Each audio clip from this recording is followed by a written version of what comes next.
From Chicago, welcome to 3 Degrees Discussions. I'm your host, Mike Vasquez. This is a podcast devoted to the stories behind the innovators, entrepreneurs, and leaders in the industry.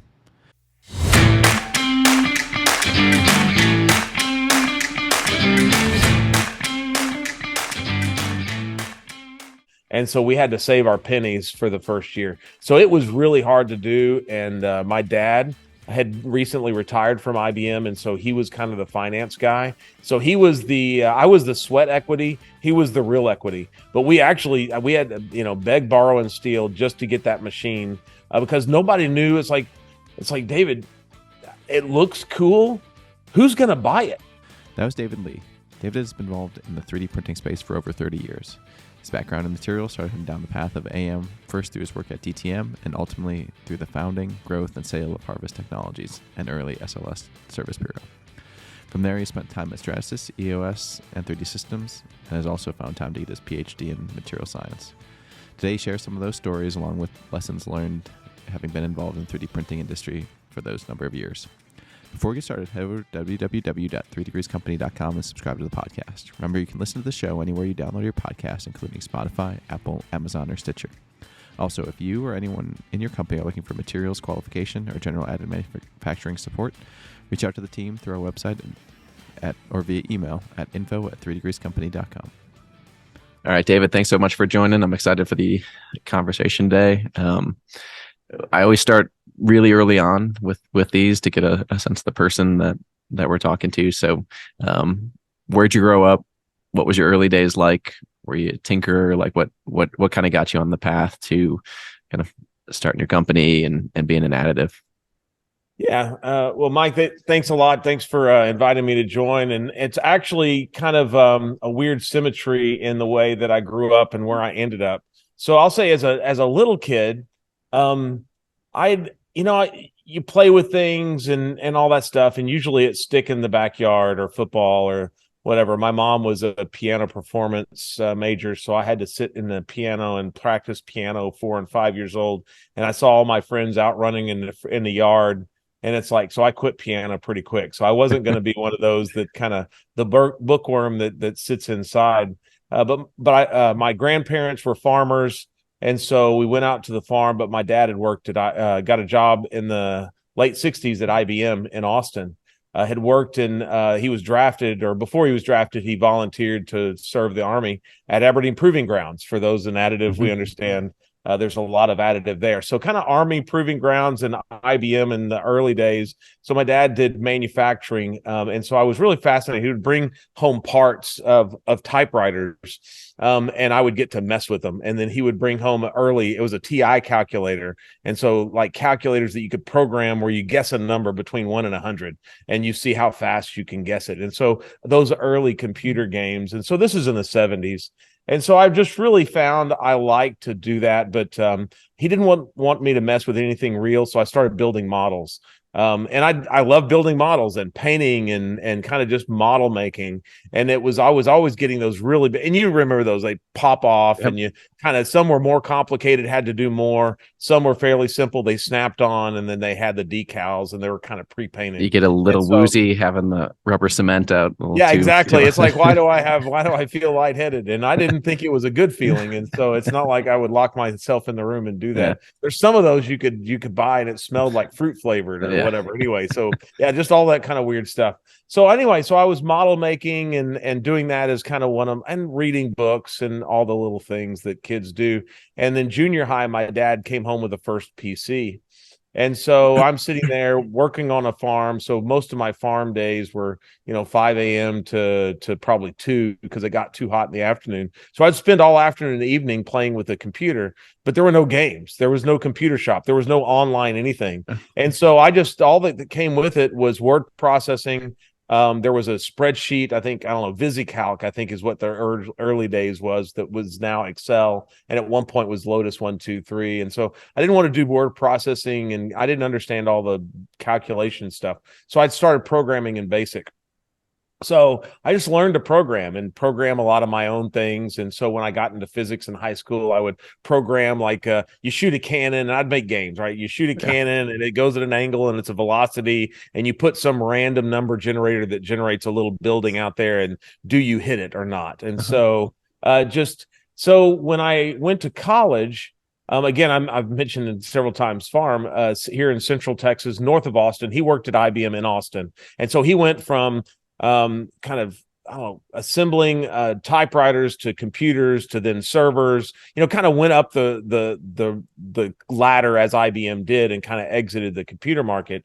And so there was a roommate of my father's, his name was J.W. Kruger, and he was at TI here in Temple, which is north of Austin, and he went to be a VP of engineering for a new startup called DTM.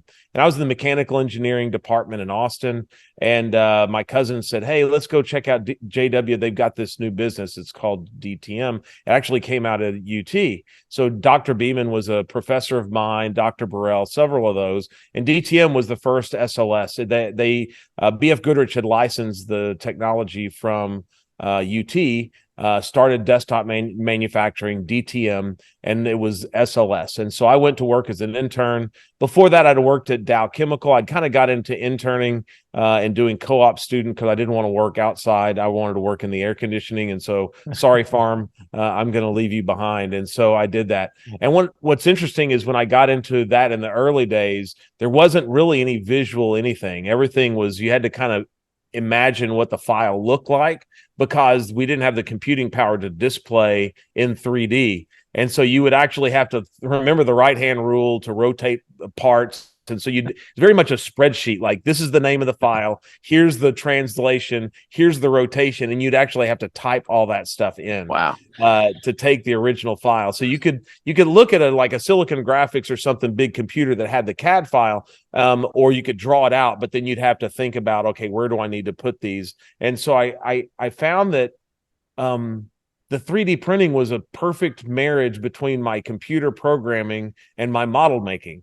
It kind of scratched the itch for both. And so when I started working there, materials development, because it had tied to Dow Chemical, I'd doing CAD like I'd done at Texas Instruments. The DTM was my third co-op job. And so in 1990, I started there and have never looked back. I've stayed with 3D printing since 1990. So one of the early, not the first. So I wasn't the inventor of the technology, but I was working in the same room as the inventors most of the time. So working at DTM, I helped in field service. So we installed machines at different locations. And so when you go to Pratt & Whitney and you're hanging out and you meet Dick Aubin for the first time, and he's one of the early adopters, kind of the father of the rapid SME Rapid, and SME used to be, I guess, RP, and Rapid Prototyping Association.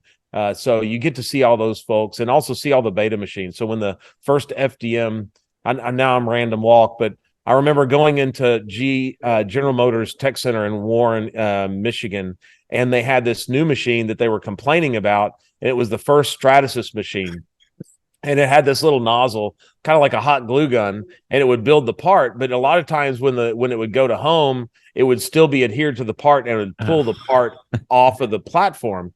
And so because over time that the head would just get these goobers all over it. And so the guy that was there said, well, look what I did. And so he brought in a toothbrush from home, and he duct taped it to the side, and he created an STL file of just a circle, and he put parameters to where it wouldn't extrude. It would just go and basically kind of brush itself over. So every layer, every time it would extrude on the part, and it would go over without extruding and basically brush the bristles off, the little goobers off. And so you just get to see that from the beginning. It's been a really wild ride to see how the whole world kind of evolved in the additive space. But anyway, so that's the background of how I got into it. What was it like seeing kind of the first SLS system, or like one of the first SLS? Like, what did you think when you first saw it, your work? Well, here's what's amazing is the first SLA. So the SLA 1 and the SLA 250. There's a service bureau in San Leandro, California, guy named Frost Prelo who had it. He was one of the first service bureaus, and he was tied to investment casting. And so he had one of the first SLA 250s or SLA 1. So he had that. He also got the DTM machine. So we had SLA and SLS in that location. And so I remember, backing up, just looking into the SLS machine the first time. Neither one of those technologies have changed appreciably. They look the same. They're the same mechanics. It's not like we've gone from steam cars to electric cars to gas cars back to electric cars. Like, we've not seen that same evolution in this. So the first time seeing it and realizing what it was doing was really amazing. And I tell you what, I had design was one of my focus areas in mechanic. I've got a bachelor, master's, and PhD from UT, University of Texas at Austin. But my bachelor's was focused on design. And the first time that I actually made something virtually, translated that over to the machine and actually printed it out, it was like better than role-playing games, right? You put yourself in Dungeons and Dragons and all these role-playing games where you're used to living in this virtual world. And then you actually see this machine that can take that virtual to real. I mean, it was really for kind of a early, I won't say I'm a digital native, but I started working with computers in junior high. So it's pretty close to that. But this is one of those kind of things that makes it tangible. So it was fascinating. And then the other technologies like what Desktop Metal and X1 does, where it's the binder jetting. We saw that at Sandia National Labs. That was real early off of a patent from MIT. So you see the investment casting opportunities. The more fascinating part, I think, was working in the DTM service bureau. As you can imagine, in the early days, these machines were like $500,000 machines. Honestly, they're still $500,000 machines, but at the time, they were $500,000 machines that worked on Unix, and it was $25,000 to $50,000 for the computer that could run the CAD. But it was fascinating is we had to make a lot of parts to sell to people, to sell them the technology. So you had to just build the whole ecosystem. People were still designing with computer-aided drafting, not design, so it was actually 2D. There was not a lot of 3D design. And so we had to take and translate drawings into CAD, and that CAD to STL files and print them. And so, but seeing some of the stuff like in the early days, doing engine parts for John Deere, or the cool stuff was we were working with the FBI on several things, and it's been long enough. I think the statute of limitations is probably gone, but they had done reverse engineers to make masks. So you can make these masks of people where they could actually look and appear. It's kind of very Mission Impossible. Like, you look like somebody at a distance because they had just taken their pictures and made a mask of someone, or taking an electronic. I remember we were doing a telephone back when you still had them on your desk or on the wall. And we could open the door. So we would pause the build, open the door, brush off the thing, and put this electronic device in the phone. And then we would continue to build it. And so it was embedded. And so making bugs in that way and embedding it. So those were the fun things. It wasn't the technology itself. It was seeing the really cool applications that the technology enabled. And so as you kind of, you started at DTM as an intern, and you said you helped install, you were at the service bureau. Kind of what was the next step after that, or how long did you stay? Kind of what was? Yeah, so I started in 90. We went pre-commercialization for 2 years. We were still scanners were not calibrated. We didn't know how to calibrate scanners and lasers. How do you make it go faster? We started realizing that if you have a circle, a donut with a hole, and it's scanning, it's really slow. But if you cut that STL file in half and it scans one half and the other half, it's really fast. So we learned scanning strategies. We learned mechanical properties. We learned how to calibrate things. So the first couple of years was really kind of building that foundation of process control. And we realized there's kind of 3 legs to that. It's design. Like, features can be too small or too fat.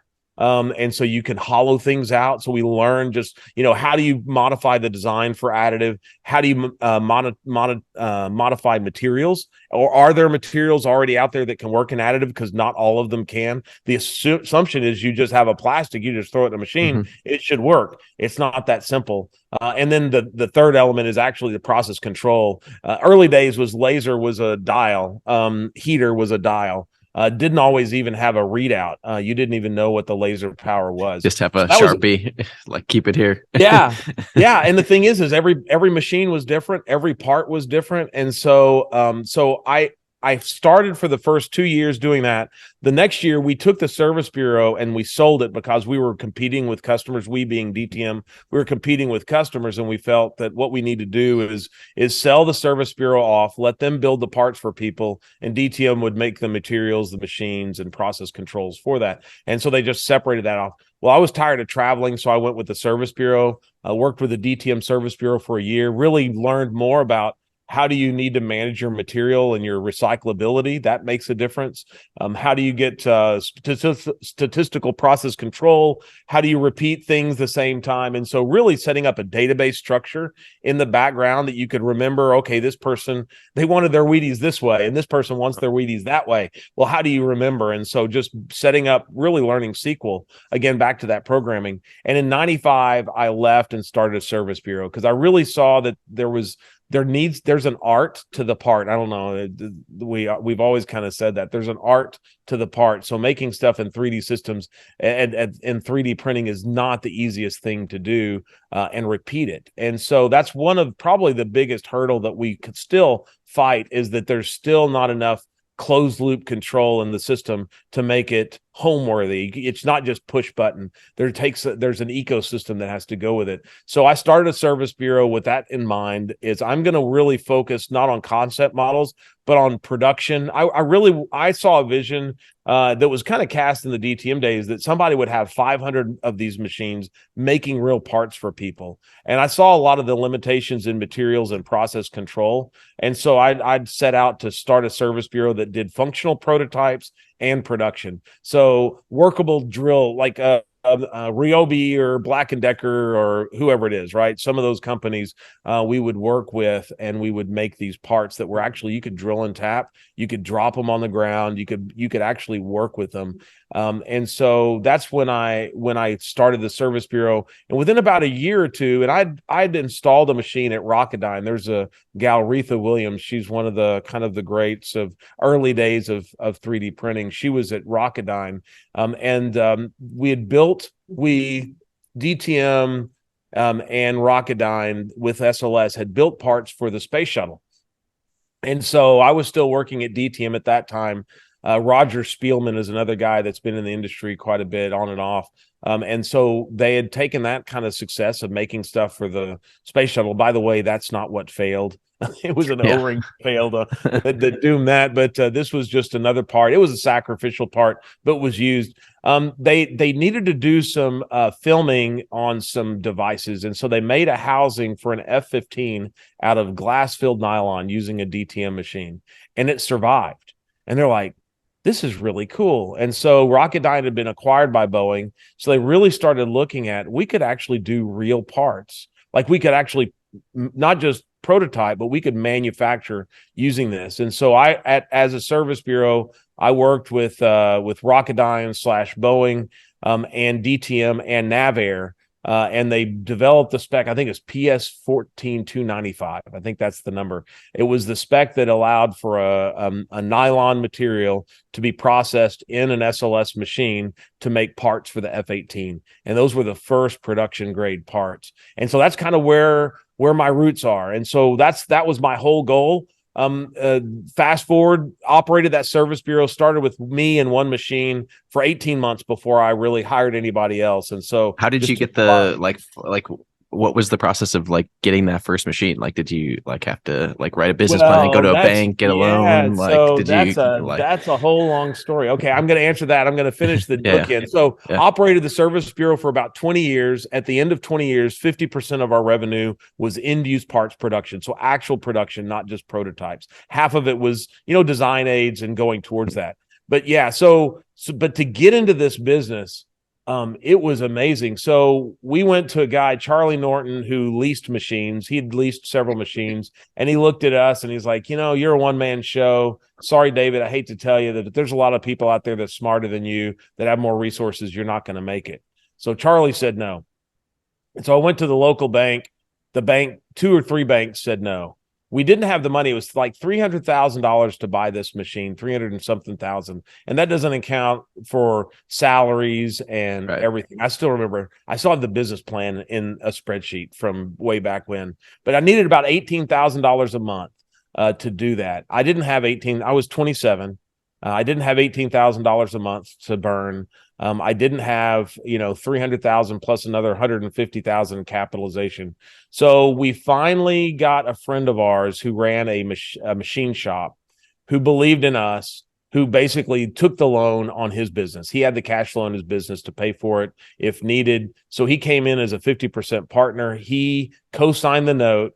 We went with the bank. They then allowed us to get the loan. And John Murchison, who was the CEO at the time, we had a good relationship. And they basically gave us a 10% discount on the machine that they would charge us at the end of a year. So, hey, we would only have to come up with 10% cash, so roughly $30,000. And in the end of the year, we owed DTM another $30,000. So that got us to 20% down. So we only were able to borrow 80%. And so we had to save our pennies for the first year. So it was really hard to do. And my dad had recently retired from IBM. And so he was kind of the finance guy. So he was I was the sweat equity. He was the real equity. But we had to, beg, borrow, and steal just to get that machine because nobody knew. It's like, David, it looks cool. Who's going to buy it? Yeah. Like if it doesn't work, we don't know this business. It's a business plan. It could be bad. It could be good. We don't know. And so there was a lot of people that put a lot of faith in that in the early days. Yeah. And then, so on the flip side, kind of what was the thinking on selling the business and kind of exiting it? So again, going back, his name was Mark Elliott. Mark Elliott had the machine shop, and he told me a couple of things. He said, David, number one, the business is an asset. It's not you. It's not some pet. It's not a family member. It's an asset. So realize that it's an asset that is there for you to sell or to use, right? So number one, it's an asset. Number two, the only way it's ever going to be any worth is if it's not tied to you. So you need to build processes and things in your business so that it can operate independent of you. Because if you're shackled to that, it's the old Roman slave ships, right? They're shackled to the seats. If you're shackled to that seat, you're never getting rid of that. It's not an asset. It's just a big boat anchor around your ankle. And so that's the other thing is he'd told us, hey, it's an asset. Number two is it needs to be separated. So I worked really hard to, and I've told people that I've worked with, I believe in managing processes, not managing people. And so I've just put in a lot of processes, again, built everything in a SQL database, where, time and date stamp everything, all of your workflow. So all the quality systems we ended up building were all part of this kind of wizard. Like you couldn't go to step 3 unless you did step 2. And one of those steps is tied to an employee database that are you qualified to do this operation? And if you're not in the database, then the system won't let you do that operation. So we just kind of built that and again, unbeknownst to us, that was the core value of what we had.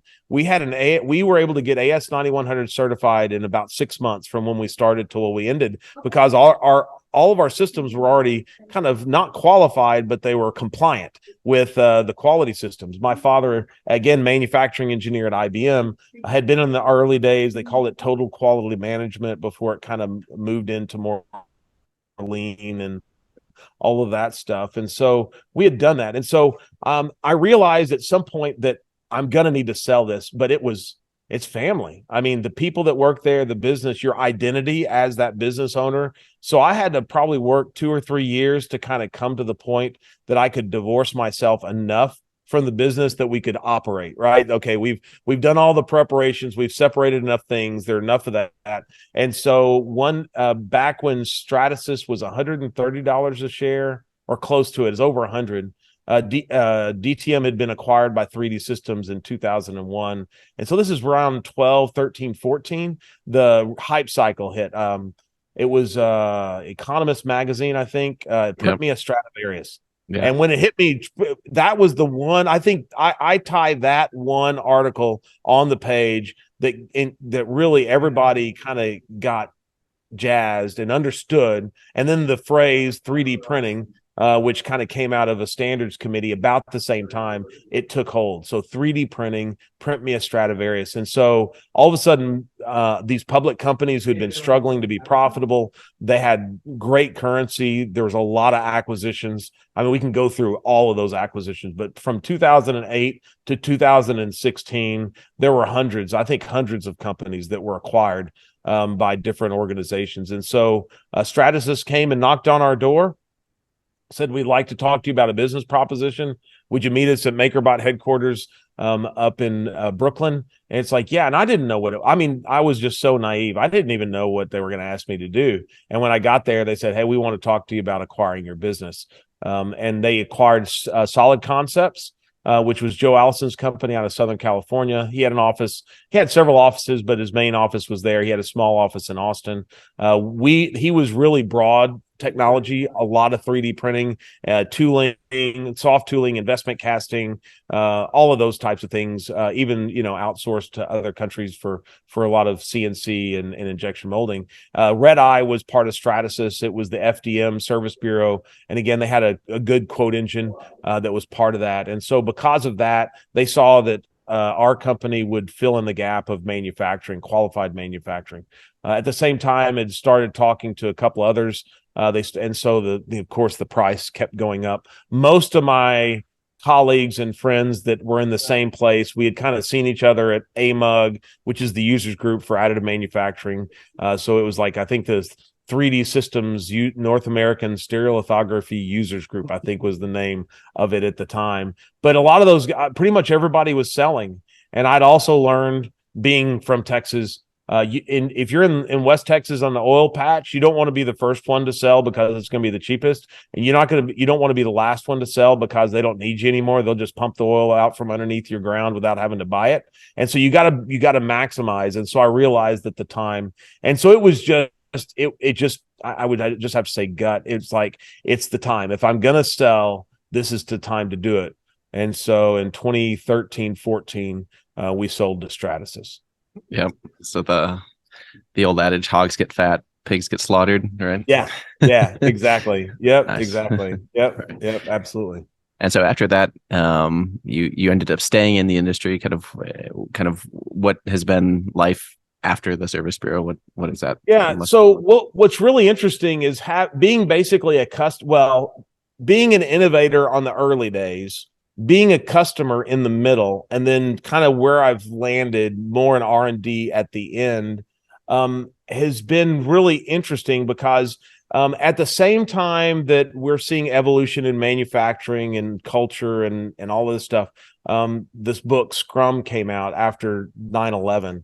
A lot of and I'll get there. This has nothing to do with 9/11, but Scrum came out because of all the dysfunction in developing software platforms. You put these kind of waterfall product development mechanisms, and you plan everything before you go, and then you go and you hit things that weren't planned, and things just end up taking really long and all of that stuff. And so this whole new agile product development methodology was coming out at the same time that I just sold the Service Bureau. I went in at Stratasys, and my title was Senior VP of Emerging Technologies. So I had two roles. One was to evaluate technologies that were being developed externally, and potential for acquisition. So I was did due diligence with business development, looked at those emerging technologies, but also gave advice internally on the technologies to kind of with product to make sure that the roadmap was right. And so part of agile product development is you need a user in the middle of it, right? Everything that you develop needs to be around a use case and a user. And having sat where I did for 20 years, I had strong empathy for the use cases because I had been a user. Now, we didn't develop our own, but we worked with engineers from, entertainment companies that are making an Iron Man costume to somebody who's a controller on a John Deere tractor, right? All kinds of things. And so we always consulted with engineers. And so I found that being that user really gave me a unique place between the product teams and the engineering teams, because I understood the technologies and the controls and what's important and how it works. I also understood the customer. And so I found myself there in the middle. And one of the technologies we were developing at Stratasys was metals. So similar to what Velo 3D is doing, kind of focusing on the transformational elements of the printer, like intelligence and scanning and data collection and all those things that a lot of people kind of ignore, but it's the stuff that kind of potentially will take manufacturing to the next level. So we were working on that. We had a couple of, as you can imagine, when stock goes from 130 to 18, you see some changes at the senior executive level. And so I found myself without a technology boss. I was reporting directly to the new CEO. And they decided, hey, metals is not in our wheelhouse. That's not what we want to be. We sell through resellers. And so Stratasys decided to spin the metals team off. So I left there. And then it was acquired by EOS, and I was working there. And their chief technology officer left, and Marie Longer had come in on board. And I'd known the Longers for a long time. And so I just saw that Marie's a great soul, and she's really good for the company, but she didn't come in as a PhD in technology. She understands the business, she understands the family, she understands the industry, but she wasn't strong on the technical side. So I said, hey, if you need somebody in the interim to help out on the technology side, I could be an interim technology. So I became the chief technology officer there at EOS, and just kind of helped them with just making sure we were, the smell test and the sniff test and the taste test to make sure this stuff was gonna go. And so I found myself in the role of chief technology officer at EOS, and then eventually during COVID, traveling to Germany was hard on the soul, and so ended up going to 3D Systems here in the US, and have worked with them for about a year and a half. And so but that's kind of where my role was. And I think I attribute that as I've got a fairly strong technical background. I've got a lot of experience, but I think the key element is just that user experience and bringing that into the technology. Because the number one complaint of users of this technology is the people designing these cars don't know how to drive them.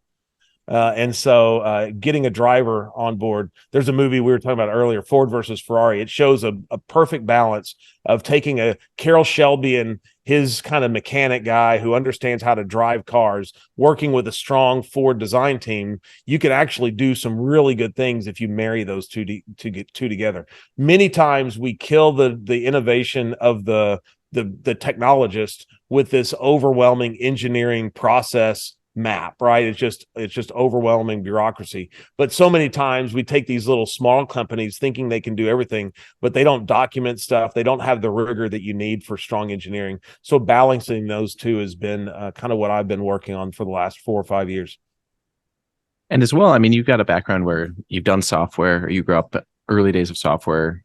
Yep. The mechanical background and the materials background. I mean, yep. Like in additive, I mean, that's like, there aren't too many people that have that, right? Yeah, and that's right. right. And you run a business as well. So like that is like the business side often also gets like, there's a brick wall, right? Like you were saying, like, okay, either technical or business, right?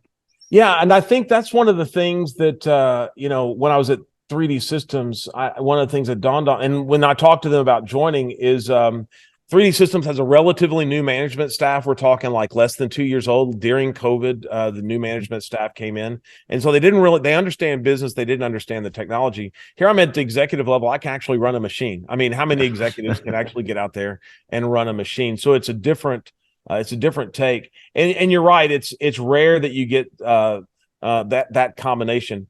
I will say there's benefits and there's detractors. A lot of times we say the jack of all trades, the master of none. So when you're kind of in all of it, there's always going to be somebody more understanding in materials, a better controls program, right? Somebody who's more intimate with the customers. But in special forces, when you're dealing with small teams, typically they say the best teams are the generalists. They're a group of people that are good at a lot of things. And I think generalists are the ones that are able to ultimately long lasting can survive, because a generalist can go from a chemical company to a battery company because they understand the underlying elements. But a petroleum engineer doesn't become a battery engineer overnight. They may have the capacity and the aptitude. But yeah, it's been interesting to kind of sit in that cog. Yeah. And more of a reflective question on your career. I mean, as you think about kind of people entering, just starting their additive career or kind of in engineering, like what's one or two pieces of advice like that you would give them, like based on your own career and learning? Like you've been in big companies, you've started your own company, you've been on the technical side, business side, but Well, I think, and some of this gets into like art of war, like know thyself, right? So number one is you really need to have an understanding of what you like and what you don't like. I've got two semi-adult sons. They're in their 20s. They're just kind of starting their careers and they didn't know what they wanted to do. So I just started asking simple questions. Do you want to work outside or inside? Right? Do you want to work with your hands or with your brain? Right? Just let's start with just general questions and get you at least in a neighborhood that, okay, these are some things that you could do. So I think number one is you have to know yourself. I think another one is you don't really know yourself until you're really know yourself. I don't know. I don't want to ask you how old you are, but you get into your 30s, start approaching 40. At that point, you better know yourself, right? Mm-hmm. And so I think that you just have to kind of look at who you are and what the opportunities are. There was a Micro, is a guy, he's Dirty Jobs. He does a lot of my son loves it. Oh yeah. And so one of his first dirty jobs was this guy who had a septic cleaning business, which was just nasty. And it's like, why in the world would you do that? And the guy's like, hey, I don't remember the guy's name, but like, hey, a lot of people have these posters on their walls, these motivational posters that'll say, follow your passion. It'll be a guy fly fishing on a lake high in the mountains. And it's just ideal. It's like, but the only way you can do that is either you're homeless or you're independently wealthy. Nobody else can do that. So he says, so I followed the opportunity and took my passion with me. So I think that's the second thing is follow the opportunity, take your passion with you. So that's the second thing. But I will say, I've been thinking about this. Somebody asked this question about calling, and it's kind of more of a metaphor. I don't know. It's not a metaphor, but we all have a calling, right? There's like this kind of thought that in the grand cosmos that I'm the only puzzle piece that's fits. And I don't think that that's really accurate because we can change over time. But as I thought about calling, it's kind of the thing that bridges our past to the future. And we're intersecting that arc. So it's an arc. And if you don't have a past, and I just went to a funeral, not to get down, but I just went to a funeral of a friend who'd had Alzheimer's. And so they'd lost their past. They had no memory. You're lost. You're untethered. And then I've also known people, a lot of young people, especially during COVID, that they know their past. Maybe they don't like it.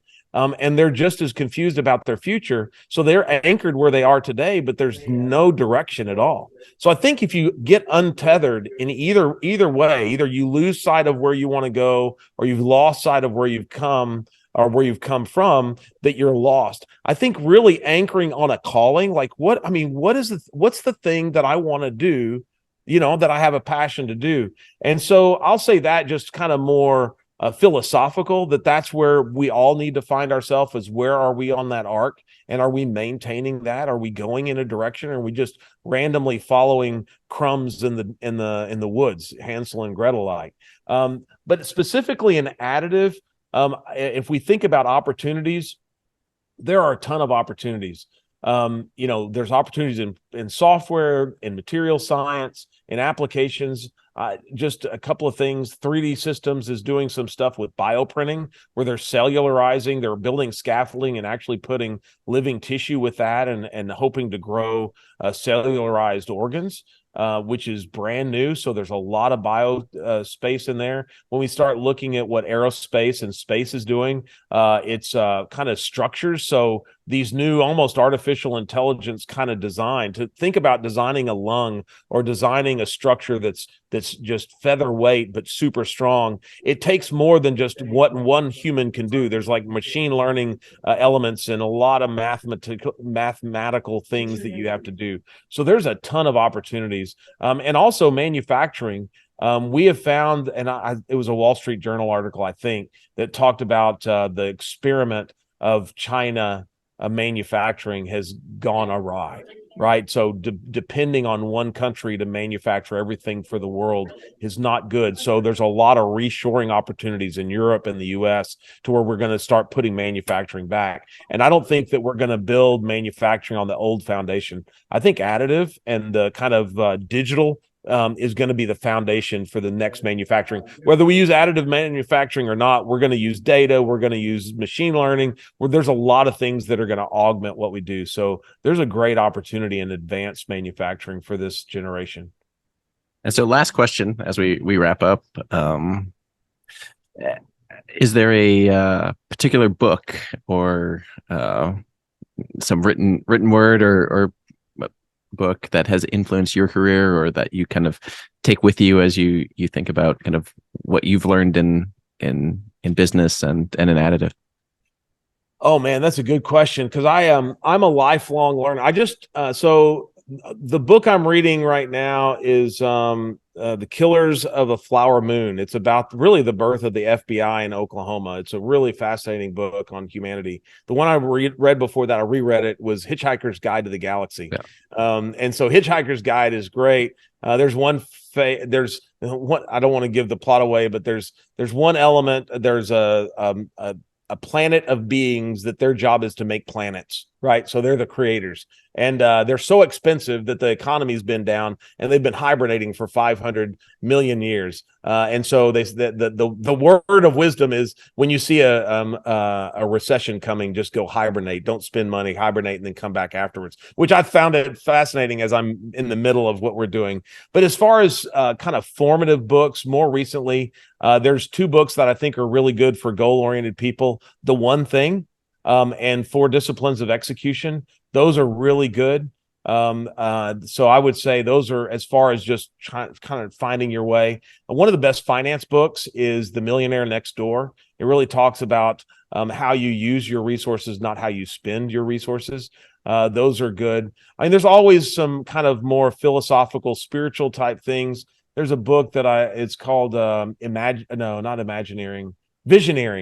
It's a Visioneering. It's a book. It's kind of built on the story of this guy back in Hebrew times when they were in exile, about this Nehemiah that went back and rebuilt Jerusalem. And it's kind of a fascinating story about how you imagine where the future can be and how do you work towards that. So that one was kind of off the beaten path.